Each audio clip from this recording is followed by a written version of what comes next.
Hey, good morning, everybody. It's Tuesday and time for Take 5, so let's jump right in. We've been recapping the message from Sunday that I preached entitled New Year, No Manna. We read a text Sunday morning from Joshua chapter 5 where the Israelites find themselves at the borders of Canaan, their promised land, this time under the leadership of Joshua, and they're preparing to go in and take possession of their land. We talked about two things Sunday morning that this generation of Israelites did differently than the previous generation did to make sure that they went in and took possession of their promised land. And today we're going to talk about the first thing they did, and that first thing was they remembered. The first time that Israel made it to the borders of Canaan and were preparing to go in, they got a little bit of spiritual amnesia, so to speak. They lost sight of all of the miraculous things that God did to get them where they were. In Numbers chapter 13, the Bible tells us what happens, that Israel is right at the borders of Canaan and they're getting ready, this time under the leadership of Moses. They're getting ready to go in and take possession of their land. But before they do, they send 12 spies into the land to scout it out a little bit and help them come up with a strategy. And so these spies go in for 40 days. And they come back to the Moses and the leaders of Israel and the whole nation to share their report. And in Numbers 13, this is where we pick up. It says, after exploring the land for 40 days, the men returned to Moses, Aaron, and the whole community of Israel at Kadesh in the wilderness of Paran. They reported to the whole community what they had seen, and they showed them the fruit that they had taken from the land. This was their report to Moses. We entered the land that you sent us to explore, and it is indeed a bountiful country, a land flowing with milk and honey. Here is the kind of fruit it produces. So they come back and said it's exactly what God said it was going to be. But then their report turned a little bit. And in verse 28 they said, but the people that live there are powerful, and their towns are large and fortified. We even saw giants there, the descendants of Anak. The Amalekites live in the Negev, and the Hittites, Jebusites, and Amorites live in the hill country. The Canaanites live along the coast of the Mediterranean Sea and along the Jordan Valley.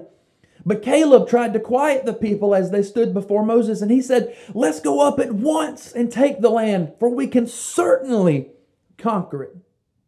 But the other men who had explored the land with him disagreed. We can't go up against them, for they are stronger than we are. So they spread this bad report about the land among the Israelites, and I quote, the land we traveled through and explored will devour anyone who goes to live there. All the people we saw there were huge. We even saw giants there, the descendants of Anak. Next to them, we felt like grasshoppers, and that's what they thought too. Now, this seems absurd to me, because how did they manage to forget all that God had done for them up to this point? We're talking about the same God that sent 10 horrendous plagues onto Egypt, and just to convince the Pharaoh or the king of Egypt to release them from their slavery. We're talking about the same God who, when the Israelites find themselves trapped with the Red Sea in front of them and a mountain on either side of them, and Pharaoh and his mighty soldiers chasing them from behind, God split the Red Sea, parted the Red Sea, and allowed the Israelites to walk across the sea bottom on dry ground.